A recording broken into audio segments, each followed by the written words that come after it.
How to change your delivery address in Shopee.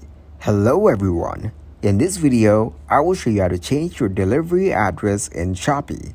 First of all, open up the Shopee.com site. After getting into its site, click on your profile icon from the top right corner. Then, go into your account option from here. When you get into your account info, click on Addresses from the dashboard. Now, you can click on your current address and make changes in it. Then, tap to submit it as your new address. Then you can change your delivery address from here. If you change your address from here, your delivery address will be changed automatically. Thank you guys for watching this video. Hope you got some value. Make sure to like the video and subscribe to the channel to get notified for new videos. See you in the next one.